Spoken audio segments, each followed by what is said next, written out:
Welcome to another MBUK Podcast. Now, fans of the podcast will notice that my co-host Rob Weaver is not here. It's because he's out shooting something pretty cool, but he will be back for the next podcast. However, it's all good because today we have Matt Cipes here all the way from the US of A. Welcome, Matt. How are you doing? Very good. Thanks for having me. Pleasure to be here. Excellent stuff. Now, you have got perhaps one of the most lust-worthy product title or job titles I've come across in recent years. Full suspension and agro hardtail product manager at Marin bikes. That's pretty cool. Yeah. How did sort of, what's involved in that on the day-to-day? What is that job? So ultimately, I am responsible for the line plan and product of all of our full suspension bikes at Marin, including our more aggressive hardtails, and that being the Alcatraz and the Saint Quentin. Okay. Has the Elroy been dropped from the lineup? Unfortunately, yes. It was a flash in the pan, so hopefully you got one. If you didn't, there's a couple more left in stock, so maybe just call us up. We might be able to find you one or two. But yeah, that was a good one, eh? It's definitely a bike that has been mentioned probably more times than I had one for a year as my long-term bike in, I think, 2019, maybe? Yeah. I don't think I've shut up about it since. I was absolutely obsessed with that bike. I absolutely loved it, yeah. Well, that was born, bred, and tested here at Bike Park Wales with their in-team. Yeah, it was a really fun process, actually. Okay. Am I right in thinking that John, who's just off camera, had a bit to play in that as well? A very, very large roll in a steel hardtail that had external cable routing, yes. Yes. Straight out of hip line, really. And I think it's like a 505 reach in the El Grande and 63-ish head handles. Yeah. It was an enduro hardtail, really. Yeah. And the key was get like the compliance out of the back so you could actually ride it and not feel like you're just getting beat up. Yeah. So big double down acid guys front and back, super soft or max grip, weren't they? yes, they were. It rolled like a pig downhill on tarmac.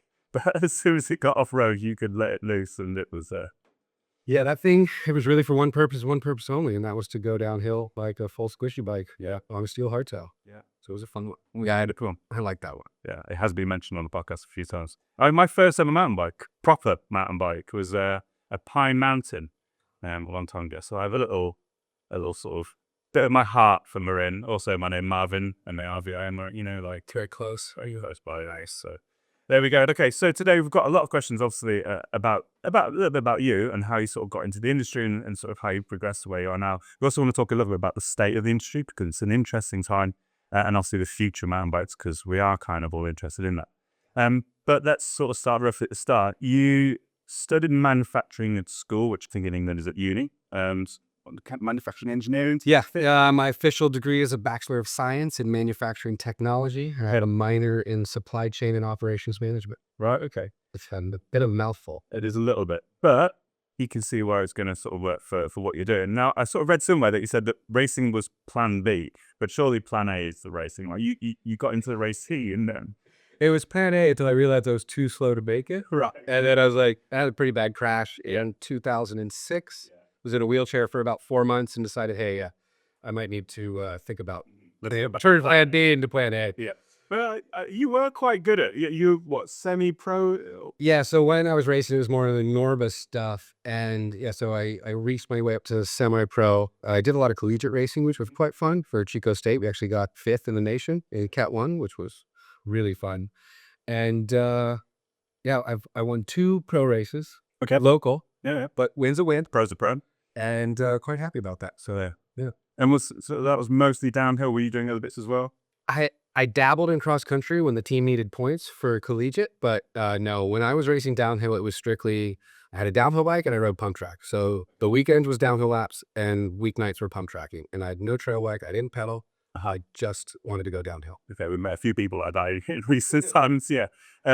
What was the scene like back then? Was it sort of, I guess, a lot of big riders around? Were you racing against some of the bigger names? Yeah, well, the one that comes to mind is the Deer Valley National in 2005, where Greg Menard was actually there on the Honda RN01. So I got to see him riding that thing in person. It was quite magical and amazing. Yeah, I was racing a good old Giant Glory, which when it came out, it was quite the beast. It was a really fun time. And I also, before I got into racing, I was deeply into the free ride scene. So doing a lot of jumping, had a Romic rear shock and a E13 crankset and a chain guide on a like 9-speed, Yeah. like 1134. Classic. Just grinding up the hills. Okay. Sending yourself off cliffs, that sort of thing. Was that piece Trying to, yeah. Yeah. I never made it to Rampage. I was supposed to go with a bunch of friends, and then my buddy broke his wrist, so we never made it. to view or to? Just to go to the course to go send it and see if we could do it. Wow. Yeah, we had quite a nice little group of free riders in my area. It was in Lydia, Chico at the time, which is north of Sacramento. Okay. And there was a trail up there called the Stink, Okay. which was the sickest trail in NorCal. And it had a lot of really advanced features on it. One thing called the Ringworm, which was like a 360-degree wall ride where you went back over the trail. It's a 40-foot step down, lots of ladder drops and skinnies. You can actually still find that video online if you go look. I'll show it to you after. It's a bit of a fun one. But maybe we'll put it in the description if I manage to do so. Yeah, it was a good one. So that really, going fast on the downhill bike was a lot better once you had confidence in airing out. You just jump over rock gardens and it was very helpful. Yeah. Okay. So you got into the racing, a bit of pump tracks, but then you said you had a bit of a tumble, and plan B then turned into plan A. So how did that, do you want to talk about a crash? Is it? Yeah, it was it's still pretty fresh in my memory, but it was at a pirate DH race in Humboldt County. It was on an Indian reservation. It was a really cool race. You didn't have any entry fees, but you got $100 if you won and some other illicit material and things like that, which was quite nice at the time. And it was a 2-run format. They did it kind of old World Cup style. So you did qualifying and that staged you for your race run. And then it was a 2-race run format. And I had a lot of competition with my buddies. And I did a really good first run. And I was like, you know what? I need to do better than that because I think my buddy's going to beat me. I was like 9 seconds up or something, like a 2.5-minute track. And I was just pushing really hard. And there was a little lip in a really tight tree section. And I just got bucked. Right. Hit it perpendicular with my hip and separated my sacroiliac joints. Okay. Which one's that? So your spine goes in your tailbone. And then there's a cartilage joint in between where your pelvic ring and the hips are. And I separated that cartilage joint. Right. On either side. 1 centimeter on one side and 2 on the other. Wow. Okay. The good thing was I was quite fit at the time and doing a lot of CrossFit before CrossFit was cool. So I was at really good core strength. So the doctors were pretty surprised that I didn't just break in two. So I was very, very lucky. Lying on the track, none from the waist down, pumped my feet. They moved, was very happy about that. Yeah. And then had to just wait for the racers to come by at a minute interval. It was like, hey, someone please stop. First guy didn't stop. So like 2 minutes later, the guy stops. He's like, hey, let's get you down. I'm like, no, go down, call an ambulance. I'm done. Yeah. And yeah, that was a long recovery, about 8-month full recovery, wheelchair for 4 months, 3 surgeries. Okay, I still have the plate on the front of my body here. Yeah, because the doctor told me I could bear weight on my left leg, and that shifted my pelvic ring. And I went to a new doctor who was a cyclist, and he's like, oh, if you want to sit down on the saddle, you're going to have to realign your sit bone. So I took a bolt out and retweaked it, put a plate on front, and bolted me back together. Yeah, it's pretty cool what the body can recover from. Yeah. So were you still studying at that point, or was that? No, I had just graduated. I was working for Paul Components, and I'd working at a bike shop and just trying to race still. Okay. And be a racer. Yeah. Well, there's some Paul components. So if you've not come across them, they are like kind of niche, super high end, generally like very fancy, quite colorful components. Yeah, they're pretty rare, certainly here in the UK. Yeah, it's quite cool because they're made in USA. They were made in Chico. So I was responsible for assembly. So I would take the bits out of the CNC machine, tumble burn them, clean them, get it ready for anodizing. They'd go out for anodizing. They'd come back. We'd build them. We'd package them. We'd seal them in a plastic bag, and they'd go to the customer. You did the whole lot. Whole lot. Yeah, it was like Paul, a CNC guy, an office lady, and myself. Wow. But I was like, okay. They're a bit bigger now. Okay. And they've grown quite a bit, and it's pretty cool to see. Yeah. Actually, back in 2004 or 5, I was like, Paul, you should make a step. He's like, I don't know. We're going to make these neo retro brake levers and this cross stuff, and it's good. Fast forward, I see him at Sea Otter in like 2018. I'm like, oh, you made a stem. This is so cool. He's like, yeah, it turns out every bike needs a stem. Probably more so than Canty brakes and funny derailleurs. Yeah. They have their own like mechs and all sorts of stuff. They had their own mechs for a while. If you're lucky, you may have a Rasta one still kicking around. But he didn't even have any of those. They're very rare. Really? Okay. And do you still covet them? Do you still have any of that stuff? Was that? No, I'm not. I don't really dwell on the past. Okay. They're very cool and they're neat. I don't really have any of them. I kind of have like PTSD from assembling Melvins and just hurting my fingers. So go on and describe the Melvin. So Melvin was a single speed device that it was just like a derailleur with a massive spring. You had to wind it 3 times and hold it and put a C-clip on. Yeah. And if you didn't get the C-clip on, the thing would just explode in your hand and just down here break your fingers. Yeah. Okay. So it was pretty tedious and sketchy. And then the high polished ones, if you scratched them, start again. They were done. Like can't get the scratch out. Lost money. Just Paul was mad. Right. Don't do that. Fair enough. Oh, it's like a sprung chain tensioner, exactly like the roll of ones at least. Yeah, Yep. Yeah, exactly that. And you still can to this day. I can imagine. Yeah.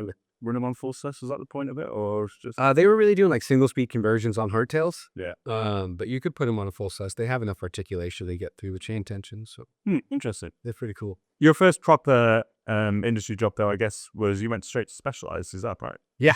So in 2008, I started at Specialized with Mike McAndrews in the suspension development technology position, working on all kinds of E150 and S90 and S100 in the command post. Okay, I was going to say, was this a time when they were producing their own forks? Yeah. So that was very fun. So my main role was to work with the engineers, do lab testing, dyno work, flat sanding pistons, preparing media forks and athlete forks. And then I also would go to Taiwan and audit the manufacturing line and make sure we're doing everything right, got the right grease, covering things and doing all the right processes to make sure it ends up in the hands of the consumer in a nice way. And I guess that tied in really nicely with your degree, then. Yeah. And it, my dad told me if you get a job that you love, you'll never work a day in your life. So like from the get-go, I was like, I want to work in the bicycle industry. Yeah. So that was the focus. I was very lucky to have that focus from the beginning. Yeah. And I guess early on in your career, going into what is obviously a massive bike company, that's never going to be harmful for careers, right? I was blown away to get in there out of the gate. Like I was applying to MRP and transition and everywhere. I was just get me somewhere. And I had a really good mate who I worked at the bike shop with, who recently got a job as CNC machinist there. And I was applying and I was like looking, I'm like, how many apply for this helmet roll technician? And he's like, no, you don't want that. Like we got this roll over here. It's already taken down because they're about to hire for it. But let me get your resume to Mike McAndrews and we'll see what we can do. And then, worked there for 7 years. Okay. And was that sort of quite a formative thing? Obviously, you work with suspension, obviously, at Marin now quite a lot. I'm guessing a lot of what you learned maybe come from there, or? Yeah, I didn't know a lot about suspension when I started. Yeah. So it was kind of an immersive deep dive. The first day, they're like, just take apart shocks. Like, so I just, for like a month straight, I just took shocks apart to see how they were made, how do they assemble? And then they're like, okay, you know what you're doing enough. Now it's time to start building them and doing all that fun stuff. So I did that role for about 3 years. And that was probably one of the most fun jobs I've ever had. Just like in the lab, tweaking on stuff, using force gauges and all kinds of neat stuff. And working on mostly the command post at that point was the first real dropper post that wasn't a gravity dropper or the Crank Brothers version of it. So that was a really, really fun time. And were you sort of heavily involved in command post then? Yeah, so the evolution of my role at Specialized started as a suspension technician, moved into a technical product development role, working with the high performance mountain team. So it was like, and then I eventually started managing the bill of materials for all of the bikes. So Epic, Stump Jumper, Demo, everything. I did that for a couple more years and we learned quite a lot. Yeah, I bet. And did I see something on your LinkedIn that you were involved in the Olins project as well? Yeah, that's actually a really good story. My first trip to Taiwan in 2008 with Mick, we were going to a factory and that factory also made some Olins bits for scooters, or not scooters, just off motorcycles and right. Stuff. And so we went out to lunch with one of the executives, the VP of like motorcycle development at Olins. And that's when Nick and Olins kind of connected and created that Specialized Olins relationship. And so it played a big part in the getting that off the ground. It was really neat to have all the Olins engineers come over to talk about all this cool stuff about like piston friction and hysteresis and all this really cool stuff that like they had such a good handle on from motocross, and then bringing it into the mountain bike space. And of course, there were a lot of things that they didn't know about mountain biking, which kind of took them a while to get through. Okay. To the point where they are now, such as like putting a spherical bearing in the shocks that just led to play. We tell them, hey, don't do that. It's not good. And so it was a really good learning experience for everyone. Very, very fun. And so you were able to feed into that Olin sort of partnership as well. Exactly. Yeah. So they're from the infancy of it. And then, we had Specialized had like a 10-year exclusivity to it. They spec'd it or something like that. So that's why it took so long to get off the ground. Right. I see. So I was kind of in charge of trying to sell that aftermarket and managing that stuff within the ecosystem of our bikes and see what we could do aftermarket. So it was very, very fun. Cool. Okay. I mean, obviously we're here to talk about Marin a little bit, but you moved on to Marin, 10, 11 years ago, am I right in thinking? Yeah, 10 years ago. So 2015, June 5th, started at Marin as the mountain bike product manager. Okay. And at that point, I was ready to move on and kind of have a bit more ownership of the product from tip to tail, because Specialized is a big place. There's a lot of hands doing stuff. So it was really nice to move to a smaller team where I had carte blanche over what we were doing and how we were doing it. Okay, and is that one of the things that sort of stood out? Was there anything else at Marin that sort of stood out to you at all? Was it a brand that was on your radar for a while, or was it just a chance that it was available? It wasn't. No. Because I'm at my age, like, and where Marin was at with their development and where I came into mountain biking, they would kind of disappeared in North America. Yeah. So I didn't really know about them and they weren't on my radar.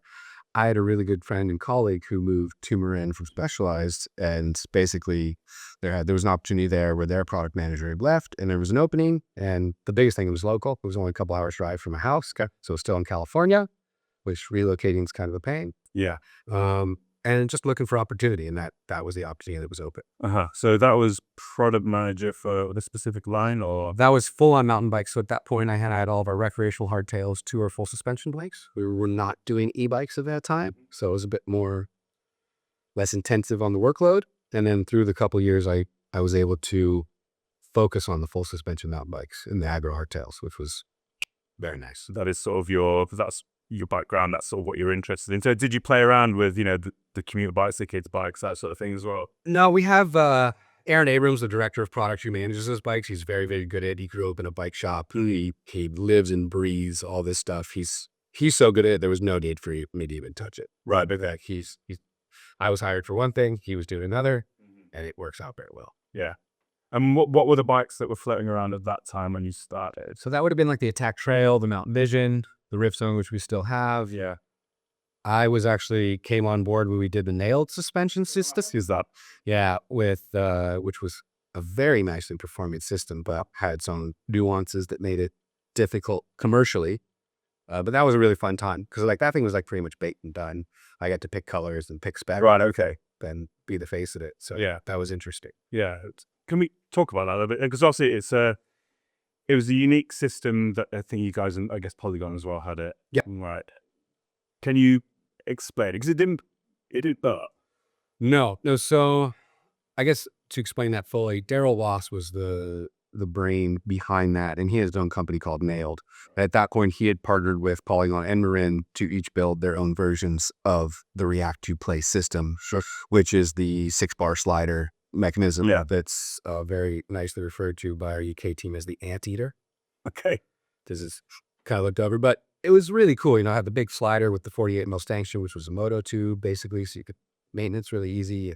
It had some very unique anti-squat and anti-rise characteristics that made it so that it did not require a lot of damping. Yeah. So the bike basically moved over everything extremely easily, and suspension-wise, it's one of the best systems I've still ridden to this date. But it's just, there were some nuances of it that made it difficult for the consumer to swallow. And I think also the people weren't ready for a bike of that price point from Marin. We'd been kind of,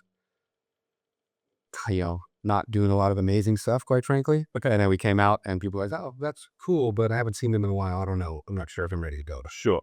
A super high-end bike from a brand that was maybe better known for being a bit more pocket-friendly.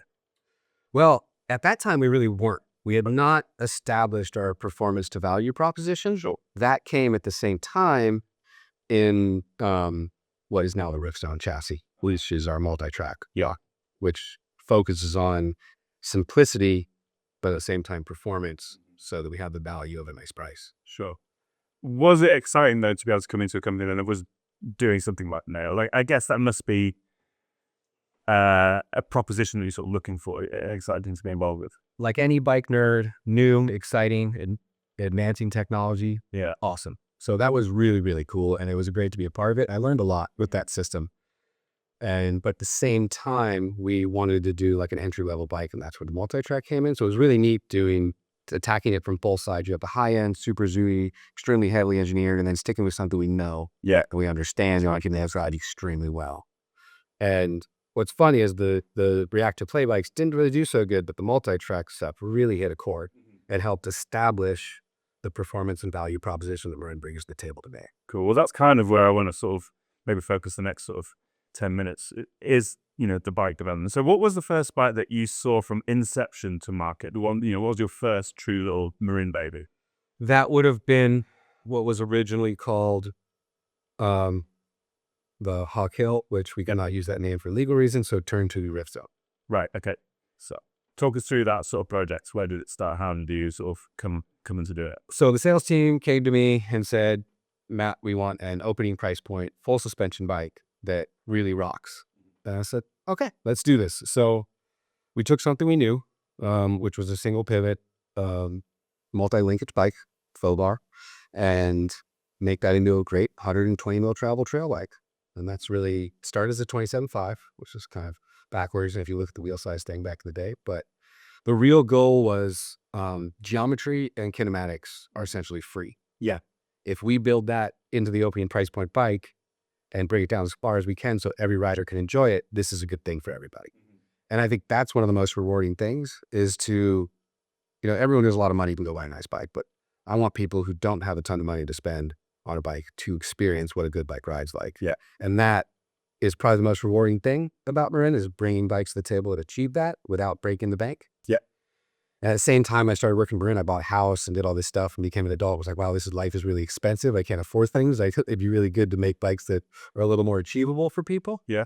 And so we still try to do that to this day. I was going to ask you, what is it that makes a Marin? Is it, when, the person in charge wants a new bike, that is a conversation. It's got to be performance orientated, but also financially. Well, also the key thing is competition, right? Like everyone's making a lot of the same bikes. They're very expensive. They're very cool. They're really neat, but they're ungodly expensive.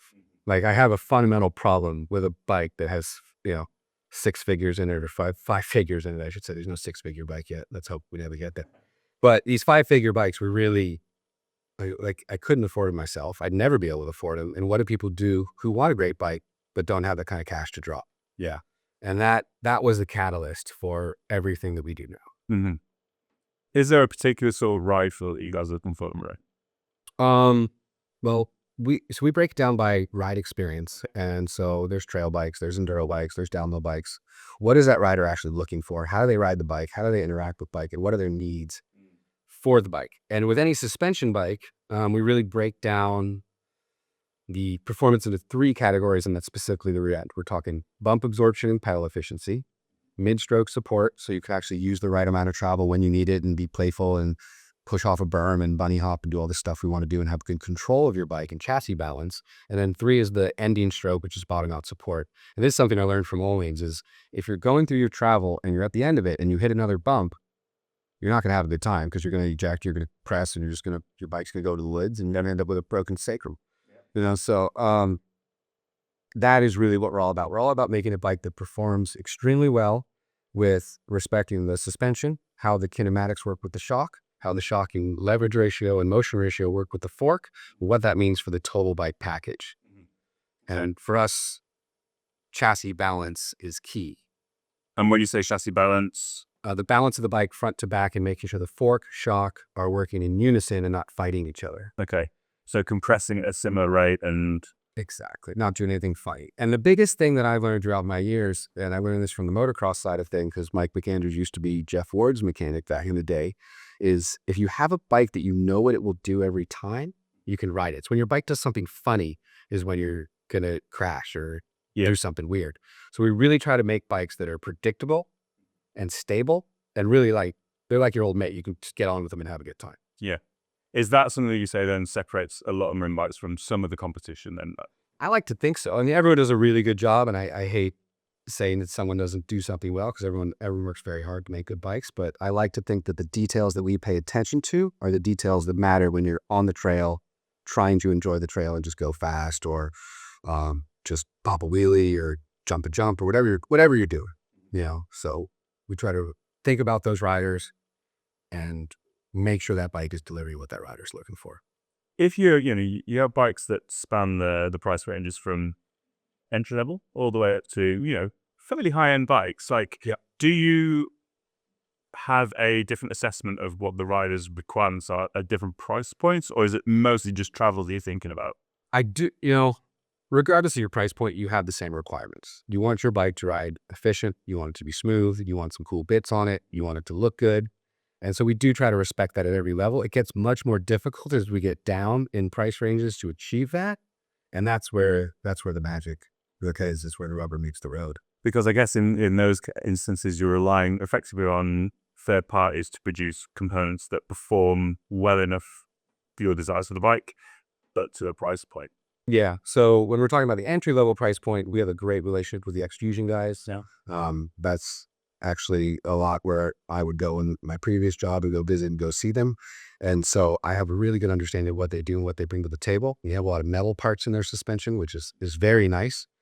And, the big thing is knowing what supplier can give you what to get that performance out of it. Okay. And a really big thing with our bikes and suspension wise, every single one of our bikes uses a custom tube. We will not spec a shock if we cannot go in there and fine tune the shins and the compression ratios and the air, whatever it may be, the air spring or the coil to get what we need out of it. We also test that with the fork we're speccing, and that's how we get that chassis balance. And we do this, usually I'm the primary tester on that, and we have secondary testers to help validate it, or either maybe have a different riding style than me, or a little bigger or bigger or smaller, depending on kind of what we're doing. Okay. And those different riders then, do you also sort of span ability? I don't know. Do you take into account people who are sort of new to bikes and testing? This is a very good question. So in general, we try to make bikes that are performing at the top level because these are the people who are going to be reviewing our bikes and talking about our bikes. If they don't like it and they have a bad opinion of it, even the beginner is going to go, oh no, this guy said this bike doesn't ride that well and I need the X, Y, and Z, so I'm not going to go that way. So we always try to tune our bikes to get the most performance and the most speed and the most comfortability. Because if your bike is working well and you're comfortable with it, you're going to have confidence. And if you have confidence, you're riding fast, you're riding good. So I do think the needs of the high-end rider are a bit different. They need more hold-up. They might need more air spring. So, but I do find that if you just cater to the higher-end rider, it is something that the entry-level rider will benefit from. Okay, that's interesting. Yeah, and we've sort of had discussions, internally in the past about, like high-end suspension forks, for example, which, might be tuned for like the EDR rider. But actually, when you get it to someone a bit more average, it's a bit harsh, a bit harder to ride, a bit hard to get the rest out of it because we're not riding at those highest levels. Yeah, that's a good point. Yeah, and I'm definitely not riding the highest level compared to the EDR and the World Cup folks. But we do have a couple guys that we validated with, like Duncan Nason's one of my test riders back home. He used to be on the Yeti factory team. Now I just ride motos with him and he just digs trail. He's a really good tester. And a couple other guys that we use throughout. And then also different parts of the country. And even we do a lot of testing here in the UK as well. Right, okay. So it's, I guess if like coming from like I'm a very big moto fan. So I use word like track toughness. So how relevant is your bike to perform in different locations and different terrains?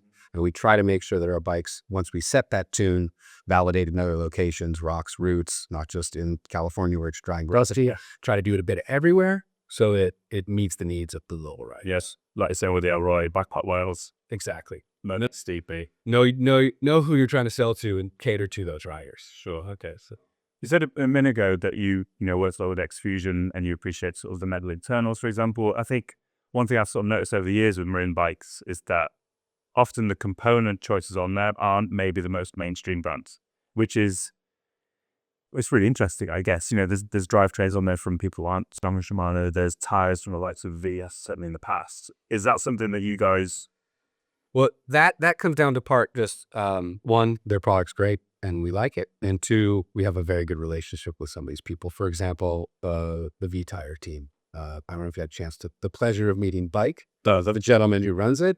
He is the most fun-loving, energetic, and exciting person ever. And there's actually a really cool story. We spec a tire called the GPV on our cruiser bikes. It's just a street tire. And GPV is actually Green Pit Viper, after a story where director of product Aaron and another guy Joey were in Thailand and just having a good time partying on this island. And Joey got bit by a Green Pit Viper. So like they see this Thai lady and they're like, oh, friend, he's bit by a snake. And she's like, oh. And she's like, oh no, like shake her head. So like basically this dude was about to die out there. And they called Bike because they just met him. He lived in Thailand and Bike got him sorted out, got Joey to the hospital. So we got all the anti-venom pumped into him. And then Aaron and Bike went out and had time to their lives in Taiwan or Thailand. And just that created like this fantastic relationship with it. So, part of the spec is just relationships but if we don't trust the product and we don't appreciate what's bringing to the table in terms of performance, it won't go on the bike. Yeah. But, Microshift, fantastic performing drivetrains at a really good price, like really hitting the chord of what we're all about. We try to find those brands and partner with them. Okay. So it's very important. When you're developing a new bike, like how long does it take? Like let's say your boss comes to, oh, we need a new X. About 645 days from brief to production delivery. Okay. Depending on the resource allocation, how busy our engineers are with other projects. Yeah. So And it's quite a long time. So you got to think, okay, we write the brief, we hand it to the engineers, they make it in 3D, we decide we like it, we release for tooling. 90 days later, we have that tooling. Then we have to validate it in real life. Once we validate the ride quality, we then go structural testing. Once it passes structural testing, we then know we can order production bits, and then usually it's 90 to 120 days before we get those parts. We make it at the factory, and that takes about 4 to 5 weeks to ship to the market. Okay. So you're looking at the thick end of 2 years from first bit pen on paper. 3 if it's more advanced. Right. Okay. And one thing I've always been interested in is how do you just draw a line under it? How do you say, that's it, that's good? And, whether it's the aesthetics, whether it's the kinematic, whether it's like, at some point you've got to be like, we're done. That's a really important thing. I think some brands focus way too much on the small details. Like, it's good enough, just let it go.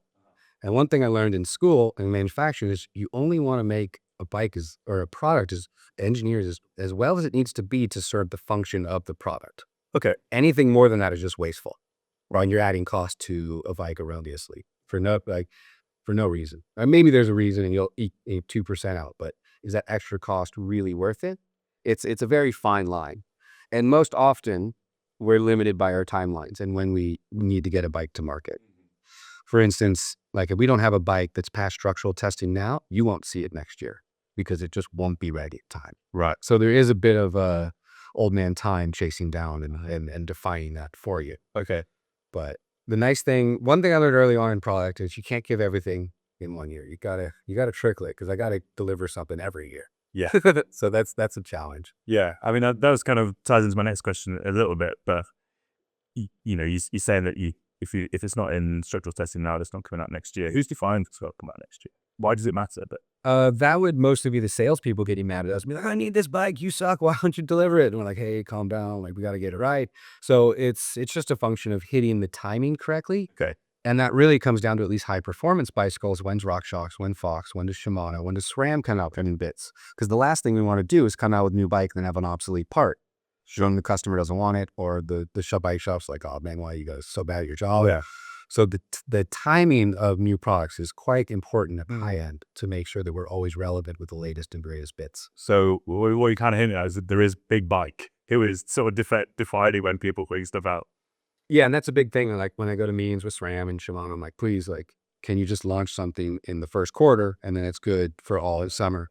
And that's something we are as an industry getting better with. You'll see a lot of things launch at Sea Otter. That's because it totally makes sense. We make the bikes in December, January. They ship to you guys, the people, you, and then you guys have your fresh bikes by the time Sea Otter comes out with all the new bits and bobs. Mm-hmm. Is it difficult then? I'm not saying that you are completely controlled by SRAM and Shimano, but I'm guessing they play a major part in development cycles. Then that must have you. Do you resent that? No. They sometimes, yes. Especially when things are late, right? It's when a company promises you something and then it's late, it's very impactful for the global business and everything downstream. So we're very careful about who we partner with and when and what bits we're putting on the bike to make sure that one, it's proven and accepted. Because someone could have come out with something new and they say, oh, this is the best news since sliced bread, and they come out with it and it's like, no thank you. So good. Yeah, so it's part of my job is to kind of look into that crystal ball and go, okay, like this is actually going to work, this isn't going to work, and then choose the things that are most stable, correct, and working with our spec and brand. Yeah. Well, maybe in a few minutes we'll look into your crystal ball and see what you think might be coming. But you get to the end of a project, you've drawn a line under it, it's off to the manufacturers, the tubes are being cut, it's all being welded up. Someone's designed you new bolt in the paint job. Yeah, that's tips to. Some of the recent paint jobs have been like, oh, thank you, really good. We had I can't remember which one it was. It was Enduro Bike of the Year last year, like a pink and rail pink and dots. Alpine Trail XR Axis, Miami Vice colorway, bright pink to blue with the speckles. Yeah, that was a winner. That was one of the best. I got to go to shout out to Mike Falls, our graphic guy. He's amazing. Yeah, he's quite good at what he does. So that was a cool looking bike. I liked it a lot. Nice. As say you draw a line, are you already thinking of the next version, like, or are you moving on to a completely different project? Are you constantly trying to improve what's there? Yeah, so that's a really, really good question. With any bike, I think there's always room to make it better. And so we like to have our tooling last about 4 years. But the nice thing is when we mostly choose alloy bikes, we can get into that later for full suspension. But the nice thing about the alloy bikes is you can change head tube angles, you can change reach, you can change these things based on the market feedback because we're not perfect. We don't get everything right all the time. And it's really important for us to once we come out with the product, to listen to the shops, the dealers, the riders, our internal staff and say, okay, what's working, what's not. And then it's kind of hard to be realistic with yourself. You're like, oh, I did such a good job on this. Then some guy says it's crap. And you're like, oh man. But like, that's how it goes sometimes. And you need to take that on the chin and just try to do better. Yeah. I mean, we get comments on our videos. And I tell you what, like we put a video 24 hours later, I'm like, don't look at the comments, don't look at the comments. And I'm like, don't look at the comments, just don't do it. And then you're like, well, then I have to engage with the comments because that's how YouTube works. And I'm like, and reading, I'm like, oh God, like, what is it like getting feedback? Say you get a reposting review, because you guys get a lot of good reviews, but here, there are also going to be negatives to everything, right? Do you take it on the chin? Do you take it personally? Or do you think they're wrong? Or I used to take it personal, but it's just armchair engineers, no face, just mouthing off from their computer. And if they actually were talking to me face to face, I think they'd say something entirely different. But no, it is a bit tough. And every time when like a new bike's out on Pig Bike, right? Like, oh gosh, like it's rough in those comments, right? brutal, yeah. So it's always like, okay, I don't want to look in there. But we always end up doing. Yeah, no, I know the feeling. I saw often you write something or review and then you submit it and you think, oh, I should have said it like that or I should have done it like that. Easy tough sometimes. At the same time, like I think I am my own hardest critic and I beat myself up when we don't execute something the way it should have been.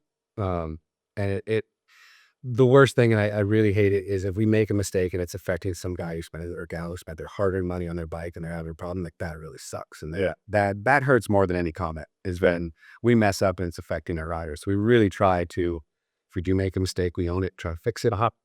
And it's a tough gig. Are there any that stand out? I guess when we just came out that Alpine Trail, it's got the adjustable head tube angle. We have a Rev C versus Rev D bushing. The Rev C bushing had some issues with cracking on some people. So we made it stronger and there's some more to come on that later that we'll have some technical bullets on. But yeah, we make mistakes. The key point is that we admit it, we fix it, and we solve the problem for the actual rider. But when we first had that issue, we found out that the part wasn't doing as well. We thought it wouldn't through development testing. I lost some sleep at night, like a lot. Like I don't like it. I don't feel good about it. And we really try to avoid that where we can. And for any of it, if you are having issues with your Alpine Trail headset or Rift Sunny Light headset, give me a ring. We'll get you sorted. So that's what we like to hear. Yeah. If you have sort of made a bit of a change, I presume when it's hardware related, rolling changes are quite easy thing to implement. But if it's maybe more fundamental, you say you have a 4-year cycle, ideally, can you change that if you need to? Or we do have some flexibility. It's not fun when you have to do that, as then you have affected product versus non-affected product. They get questions, yada yada yada. So for us, we really try to make sure we don't do that. But at the same time, if something does happen and it's wrong, we will be the first ones to stand up, apologize, and make it right.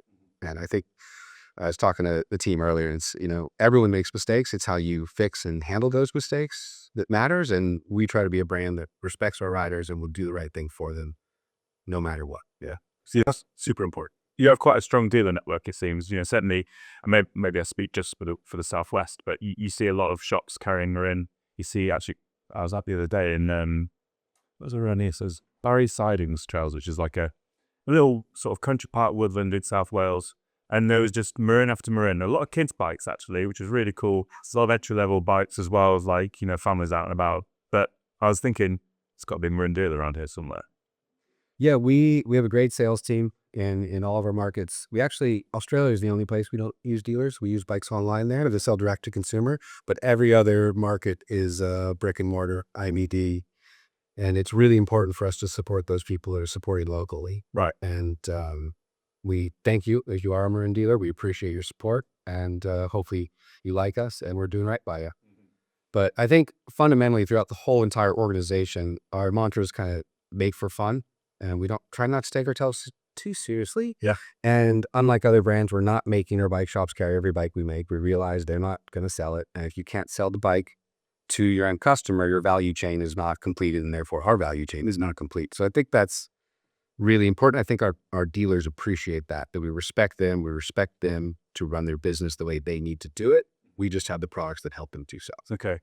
And the kids line is, quite an extensive one. You've got full size bikes for younger riders, all that sort of stuff. Is that sort of been a bit of the focus over the past sort of five years or so? Well, so the Rift Zone Junior was our first high performance kids bike. And the neat thing about that bike is the 26-inch chassis, but we spec one of the specs with 24-inch wheels and shorter cranks. So as your kid grows, they put bigger wheels on it, they put larger cranks, respecting the parents' money and investment because kids grow fast and bikes are not cheap. And so that kind of started the catalyst. Okay, that works really well. Let's make some San Quentin 24s and some other high-end bikes. Now we have the Coast Trail, which is a lightweight, really battles the early riders quite a bit. Lightweight performance bikes that just are really good for the kids. John's kids riding one right now. Ned, he loves it. It's fantastic. And the kids are the future. So you got to make sure they're having fun on bikes. Yeah, 100%. A lot of the works you make, well, the vast majority are aluminium. Yeah, and you do have a couple of carbon offerings. And there's a Rift Zone and then a Tap Trail in carbon. There was. Yeah, so right now, I kind of drew a line in the sand on full suspension mountain bikes a couple years ago that we're not going to be doing any more carbon. Right. It's not that carbon's not great. It's fantastic for certain applications. We have gravel bikes with carbon forks. We have a full carbon gravel bike. For the mountain bike experience, we feel that we can deliver a better riding, more economically priced and performing product, but a better performing product with alloy over carbon. For the money. Correct. Yeah. Do you think if you were chasing that super high end thing, you would go back to carbon? Never say never, but I do like the brands that aren't chasing the carbon. When you make a carbon bike, it's stuck. The only thing you can do to recycle it is basically grind it up to put in the road. And as someone who rides in forest and likes nature, that doesn't sit very well with me. And if we can avoid making carbon bikes for every single application, I think that's a good thing for the planet. But it's also a really nice thing for our customers because they get a great performing bike that doesn't cost as much. And we can get better brakes, we can get better suspension. And that to me are the most critical parts of a bike to perform well. Right. Control is what we're all about, right? Yeah, and comfort. And that's achieved through good suspension and fantastic brakes. So you sort of had no you don't feel that not having a carbon frame is going to hold you back in terms of the performance. You can build exactly what whether it's the chassis stiffness or compliance or whatever it might be. You can achieve that with alloy. Yeah, we feel quite strongly that we can achieve our stiffness and performance goals with an aluminum bike. We're not going to be as light as a carbon, or maybe not going to be as sexy with all the different shapes you can do with carbon. But guess what? You can carcass your bike into the woods and it won't crack, and you can get on and keep riding. Yeah, and that's also quite important. Yeah. So alongside aluminium, you've for a long time had the multi-track suspension linkage, single pivot, linkage actuated, all that sort of stuff, that you've started introducing some 4-wheel bikes into the range. Yes. What's the differentiation there in terms of performance? Why are you doing it? Which bikes are getting it? Which aren't getting it? Talk to us about the split. That's a very good question, Tom. So we have multi-track and multi-track 2, which is our horse link bike. And the reason we went to horse link is because once we passed 150 millimeters of travel, our anti-rise basically got put into place where we could not have it where we want it. And what does that mean for Marin? So just getting into anti-rise and anti-squat and all that fun stuff, as we all know, 100% is basically neutral. Okay, so anti-rise being the impact of braking on suspension, stopping it from stiffening up. Correct. Anti-squat being what stops suspension body weight pedaling. So specifically for multi-track 2 was about braking performance. And once we got past 150 millimeters of travel, because of the way the kinematics, the physics of how the rear end moved, that anti-rise became very difficult to keep in a place that we wanted it to be. And for Marin, that's somewhere above 70, but below 100. Okay. And the reason for that is because we want a bike to perform very neutral under braking. We do not want brake jack. We do not want an unstable chassis. If we're going to have anything, we want to bias it towards compressing and not extending to maintain geometry in steep terrain. Because if it extends, it pushes the weight forward. extends the back end, but the front end is compressed, and you feel like you're going over the bar. Exactly. It messes with your chassis control. There we go. Okay. So you're keeping it so the suspension is as active as possible and braking causing out. For that. And so with the Alpine Trail and Alpine Trail E, which use our multi-track suspension system, multi-track 2, sorry. Yeah. It allows us to maintain those numbers in a place that we're comfortable with. Okay. To get the performance attribute on the trail that we're looking for. So I guess the next question is, if that's so important on bikes above 150 millimeters, why is it not important below 150 mil? It's not that it's not important. It's that we could put the anti-rise in the place that we wanted to with the single pivot suspension system. It's just once you pass 150 millimeters of travel, because of the way it's moving and all the lines come together, it was not achievable. Okay. So we said, okay, let's make a bike that's going to ride the way we want to. And another benefit of the horse link is the adjustable geometry or chainstay length and bottom bracket height, which is a nice feature. Okay. So why are you not going to use multi-track 2 on those shorter travel bikes? Or Never say never. Never say never. Okay. It's, yeah. Cool. Yes, we don't like to put ourselves in a box. Like we want to have all, like I see suspension and everything we do is a tool in our box. And the better we can use that tool and implement that tool on the bike, the better your ride's going to be for the end consumer. So one thing we also focus on, which is, I'm kind of cart leading the horse here, but the kinematics in terms of your leverage ratio are also super important. Because if you look at Fox and RockShox, they're designing shocks to work with everybody. Yeah. So what we do is I have a really good relationship with both Fox and RockShox, and I sit down with their team and go, how are you designing the shock? What is your ideal leverage ratio? Okay. What is your ideal anti-squat? Like, how are you designing these shocks to best work with these bikes? And for Marin, our goal is to always be in the middle of what they're doing. And that way when we go tuning on the trail, we have options on either side to make the bike do what we want it to do. Yeah. So you kind of want it so that when a consumer sets their bike up, the compression rebound dials are roughly in the middle so that they can fine tune. Yeah. And even that, like, because they have like 17 different compression tunes for shim stacks and even different mid stacks and different regressive damping and digressive, all this stuff and different stuff. And like linear rebound versus progressive rebound, which linear works better on coils and progressive works better on air. And you could imagine why. So this is all the stuff that I get into in the field, riding with text to really store it out. So when the customers get the bike, they just get on this and go, this is good. Yeah. I guess what you don't need is consumers getting a bike and then getting all of them ahead about how to set it up. Yeah. And then that's actually one of the reasons I like speccing in forks that don't have many damper adjustments at the low end, because that rider's not really going to know what they need. So we just try to give them something out of the box to be like, all right, this is good. Just get on at this and you're going to be fine. Whereas the higher end riders know what they want. They know what they prefer. They know that, oh no, I'm going to a track with less bumps, so I'm going to increase my low speed compression so I can have more stability. Or wait, it's really muddy today. I need to back my low speed off so I don't deflect on wet routes and stuff if you absorb trails. So yeah, that's fun. I guess that comes back to what we were saying earlier about, suspension manufacturers making a sort of a super aggressive fork when actually a lot of consumers don't necessarily need that. Yeah, and in fact, sometimes the basic forks even work better because there's less restrictions and less flow. Well, all those things you're putting in that fork, right, or shock may make it so it restricts oil, and oil flow is the name of the game when it comes to shocks moving. And the worst thing you want to do is build a pressure differential in your shock, because then you're going to have inconsistencies on the piston for how it feels. It's not going to return as nicely, and so it's a deep little rabbit hole. It's fun. How much time do you spend testing that? Because it sounds like you're in it a lot. So when we're on the kinematic side, it's a couple of weeks of just iterations and pivot points working with the engineers. And then once we get it to a place that we like, we'll validate it with an actual frame sample. And then we'll get the RockShox or Fox out there to test with us and then go through it. Okay, this bike can achieve the ride quality we're looking for. Let's go ahead with it. Is there any sort of conflict, well, not conflict, but discussion, I guess, between the suspension manufacturers and the frame manufacturers? Or are you generally speaking looking for the same things? That just generally happens in the off-cycle meetings and, either SRAM camp or a visit to Fox where we go there, we have some really good time with the engineers to pick their brain about what they're doing and why. And then I just take that and work with my engineers to make sure within that pocket. So, okay. Yeah, it's fun. So let's move on from full system alloy. And I know we sort of have touched on the Elroy. It is just something I think obsessed with it, obviously. And that was a bike that kind of pushed limits in terms of geometry. It was very much out there. It was probably pretty much one of the longest and slackest production hardtail frames around at the time. There wasn't really anything else out there apart from a few niche manufacturers out there. What was it like as a brand to sort of throw out the rule book a little bit? Was it a bit of a punt? Were you confident? We made, I think, 6 different frames of that bike with different bottom bracket heights and different reaches and different head tube angles. We shipped all of them over here to the UK, and then like 6 of us went out to Bike Park Wales and just traded them and did laps.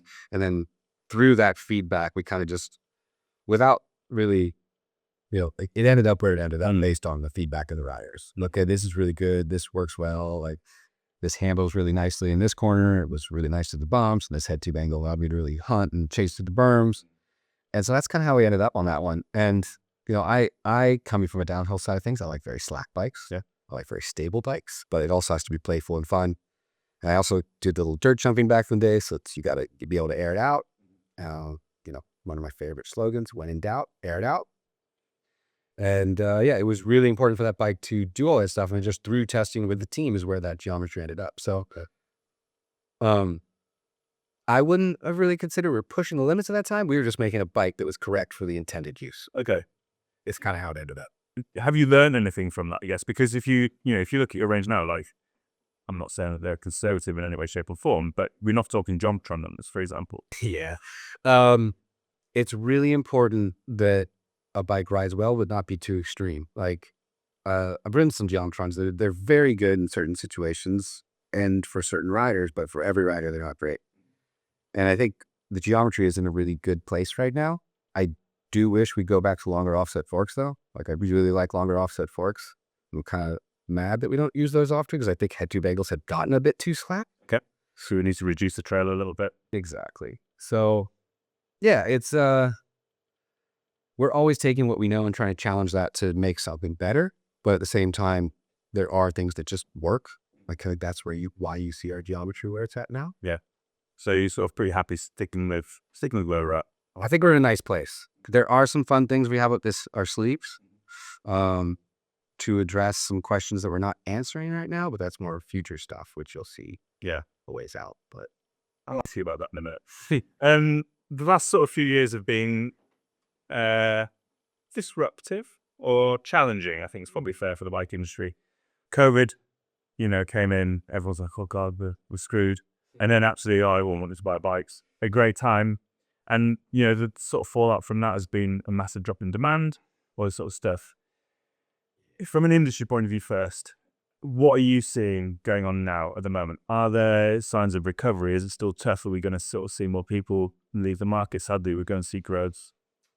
The general consensus when you talk about the industry is there's light at the end of the tunnel. Okay.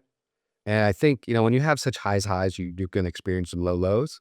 And COVID was insane. It was actually the hardest time ever that I've had in the bicycle industry to do our job as a product manager, because we saw our lead times go from 30, 60, 90, 300, 600 days. How are you supposed to plan for a market that doesn't forecast that 600 days ahead? It's impossible. And so, Marin was really responsible about cutting back our orders and our own inventory so that when the market lulled, we were ready for it. So it's almost like we left the party early, but everyone else just stayed enraged, like a bunch of hooligans. And then now we're in this situation where there's massive amount of inventory, lack of demand, and basically, like, it's really, really difficult. Yeah. But we are getting through that. And I think ultimately the consumer suffered because we stopped innovating. We stopped making new things for a little while because we just had to get through what we got. So I do think end of this summer and into 2026, things will start to see more exciting things and fun things, and it'll get more back to normal. Yeah, as long as the world stays stable. But who knows about that? It's out of our hands and control. So COVID was extremely challenging, extremely tough. It was really great, and then it wasn't. Right, and a lot of people are feeling the affection. It's quite sad to see all the really good industry people lose their jobs, and it's a crazy time right now. So I feel very fortunate to work for a brand that was more respectful of what the market was doing. And so, at Marin, we didn't really hire a bunch of people during COVID. So like when the wheels fell off the bus, we didn't need to let go of anyone, which was really nice. So I got to give a shout out to our management team and our owners who just do a really good job of keeping things stable. So do you feel the Marin's sort of in that size where it's sort of large enough to maybe have the stability to avoid the shocks, but not so large that it has to almost play the big industry game a bit? Yeah, I think that's absolutely right. We are a pretty small brand. I mean, once you get outside of the specialized canyons, treks, and giants, the industry is quite tiny.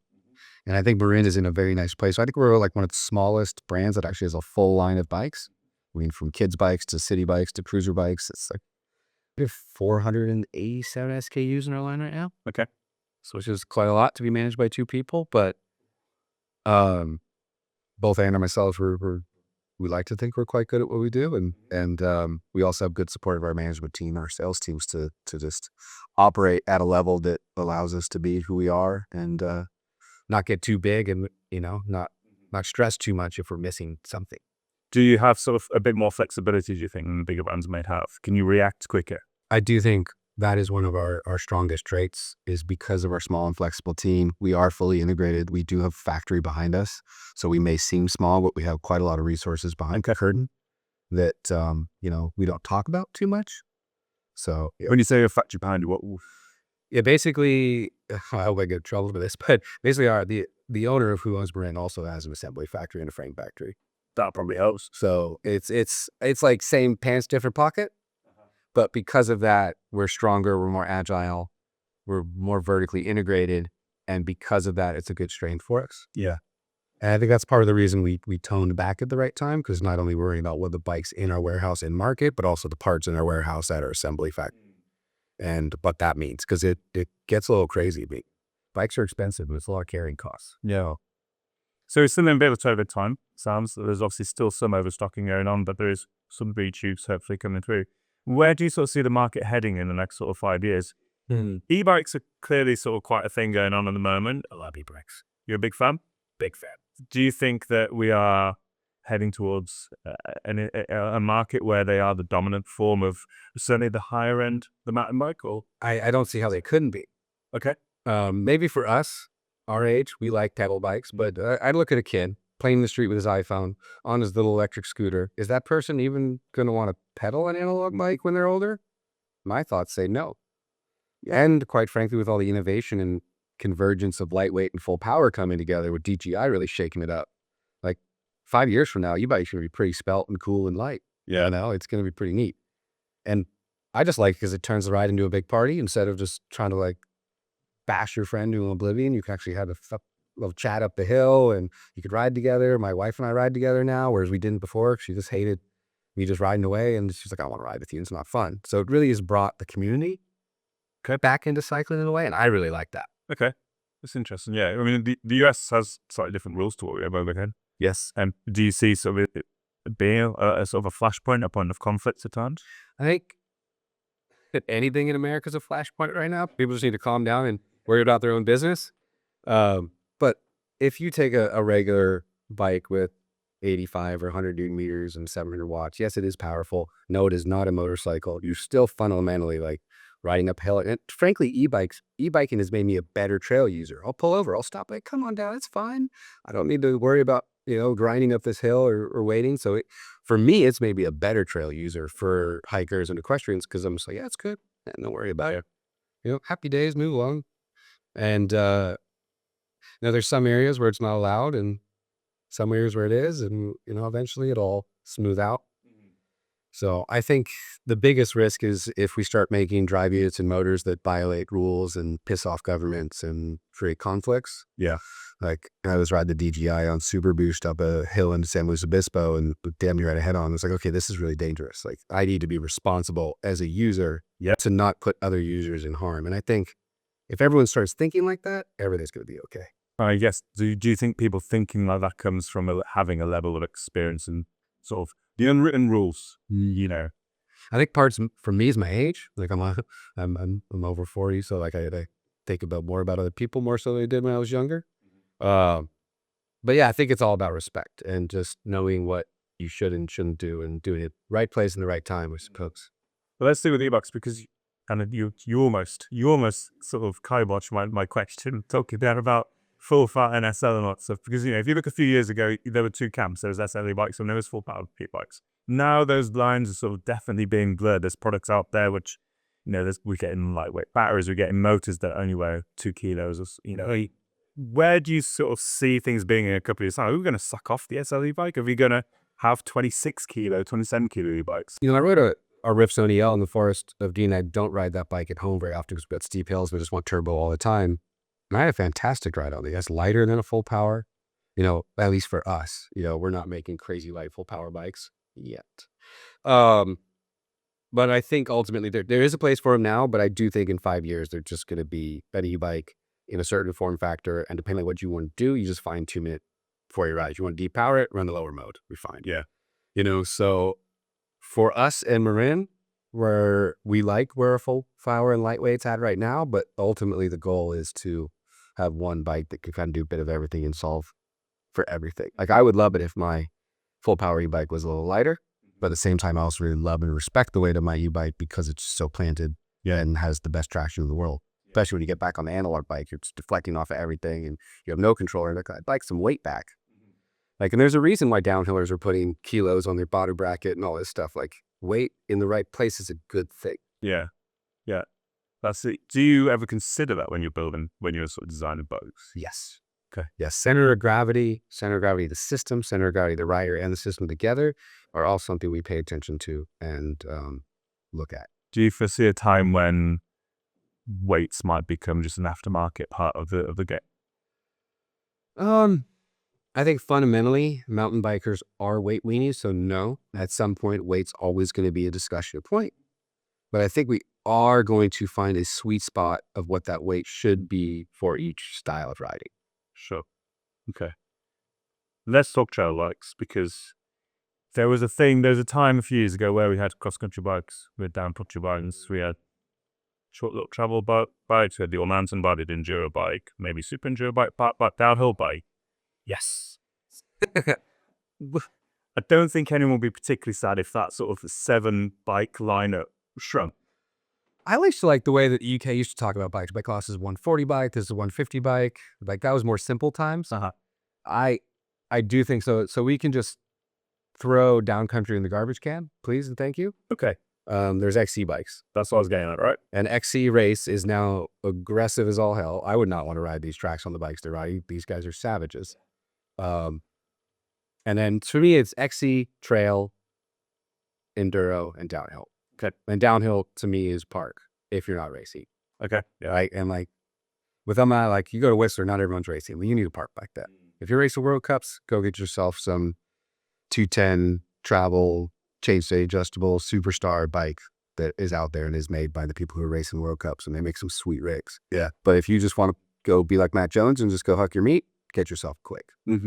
So I put those in the same categories.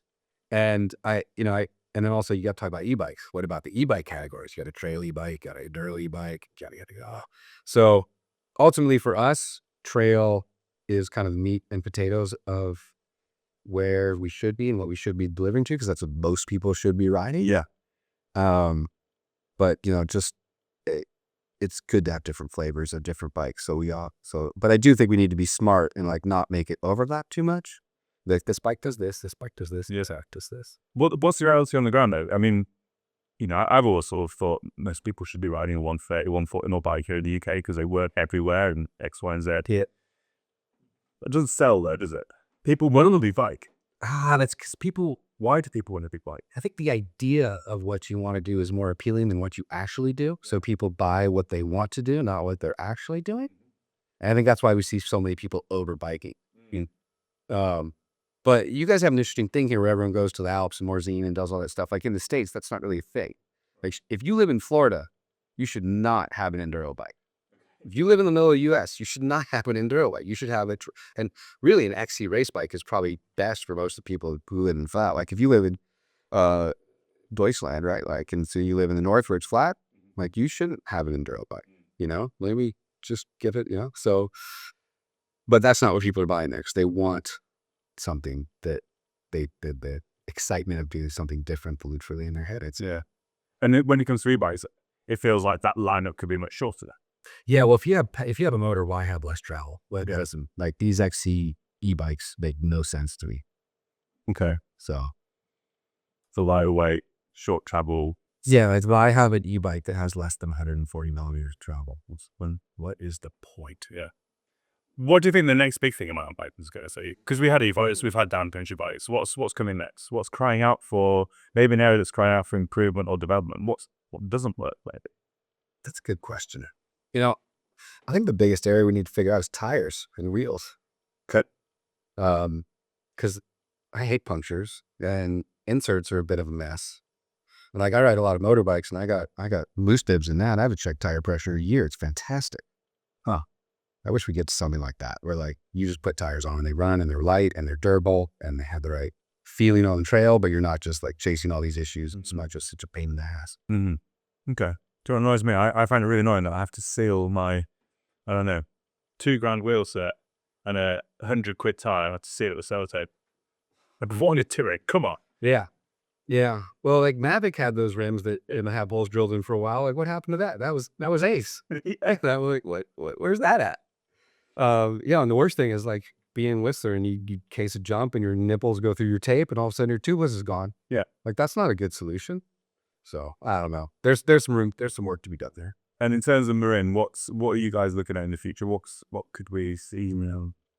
For us, we're trying to get the right feeling bike, the right suspension for each category. So what is that? That's very vague, I guess. But what we're diving right now into is stiffness in the right place. So what's our bottom bracket to head tube stiffness? What's our BB to seat tube fitness? What's our stiffness for the BB to the rear axle? What parameters? What does that stiffness need to be for each rider to be correct and feel good? So that's kind of what we've been focusing on a lot. And then also how the rider integrates the bike and what that means for weight at the wheels based on how their center of gravity is weighted for climbing and descending. And then ultimately, just at the end of the day, for us, suspension is the key to get right. Like, if we get the balance and the ride feeling right, when you hop on that bike, you will feel confident in your ability to trust it. And if you trust your bike and you're feeling confident, you will have a good time. Yeah. And that's the most important thing for us. It also means the weight's in the right place. It's not too heavy, yada, yada, yada. So it's a culmination of all the small details that when you get on the bike, it just feels right. Yeah. Like, that's what's important to us. Okay. And can we expect to see any particular new models or families coming out in time soon? What are you working on now? We're working on some pretty exciting stuff that I can't talk about yet. But it's on the analog side of things. And so if you look at our line, you can probably guess where there's some holes. But we're doing some pretty neat stuff on the analog side in a little space. And then, really trying to figure out with all the e-bike providers what's best system for us. Right. Okay. And what motor and technology provider will be where we see the bikes needing to be. Yeah. In a couple of years. There's quite a few things floating about that known outside of things. I mean, I don't want to sort of drag this out too long because I know you guys want to go for a ride, and I'm very jealous of what you're riding later on today. It's really, really good. I'm excited. But can we quickly talk downhill bikes? Yes. Obviously you've got the Quake. You've had Hardline. Matt Jones sending it. It's pretty cool. You're not a brand that is maybe synonymous with having loads of big name pro riders, but you've picked a pretty good one. Jones is okay. Yeah, it does it. From a marketing point of view, it does a job. It must have been pretty cool having that bike at Hardline. That was like a dream of mine. Like, and also John's. Both John and myself are John Oldale, director of marketing, are downhill frothers, and that is really where we live and love, and that is our passion. And so when John and I first came on board, we came out at the same time. We're like, we really it was our mission to make a downhill bike. Cool. And so we really just pushed that one through. Like, we're just making it. And they were like, let's test it in the open, give it to Matt Jones, and really people will start asking for it. And it was our own little selfish situation there. And it really worked out. And I was so proud of the team and the bike. Big shout out to Tommy in Indonesia for, he actually made some rapid prototype parts to bend the C2 to be the right shape for that bike. Really neat stuff. And to see Matt go through Darkfest, Hardline, and the Tasmania, and then Hardline Wales, and still have the same bike. Yeah. Which can we same frame. Yeah, same frame. Like, when we gave him a new one, it was just like red. That was just painted. Right. Same frame. It's a testament to our team, the engineering, how strong the bike is, and the ability for the team to make a bike that's up for the task. And I couldn't be more proud of how that bike turned out. And then to launch it at Whistler, soft launch it at Whistler, just go ride downhill bikes in Whistler, which I had not ridden a downhill bike in the park in 10 years. Finally was able to conquer the step up on Dirt Merchant and like achieve my own goals. And it just felt so good to be on a downhill bike. Yeah.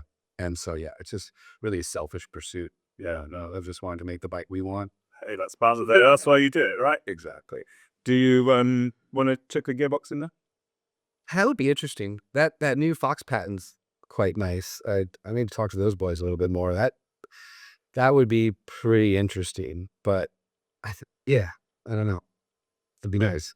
Maybe one day. Yeah, testing for fun. We'll wrap it up then. But there's one thing I always like to ask people if you're in. So from the Marin range right now, you can keep one bike from the range, and you can have one bike from the past, whether it's your personal bikes that you've ridden and raced all the way back to the start of your career, or one bike from Marin's range from the past 10 years. Wow. So I'd say our Alpine Trail E is kind of my favorite right now, just because it's got big old battery and you can go ride turbo everywhere. I'm pretty good mates with Mark Weir. We've been doing rides out of his house in Nevada. It's a 22-mile loop with 6,000 feet of climbing. And if you're ever in the States, come join us. It's fantastic. And it's just like the most fun I've had on a bike in ages. So I'd have to take that one. Okay. And then just give me a dirt jumper. Yeah. Just give me an Alcatraz. That's what I want. Just go pat bun on a pump track and be a kid again. Go dirt jumping. That sounds great. Yeah.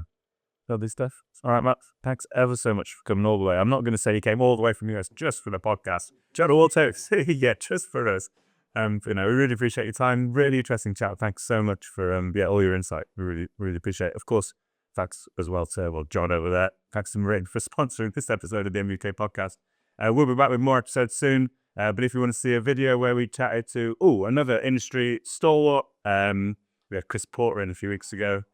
There's a video, there's a screen on screen. There's a little clickable link on screen now. That was a really cool chat as well. Thanks for watching. We'll be back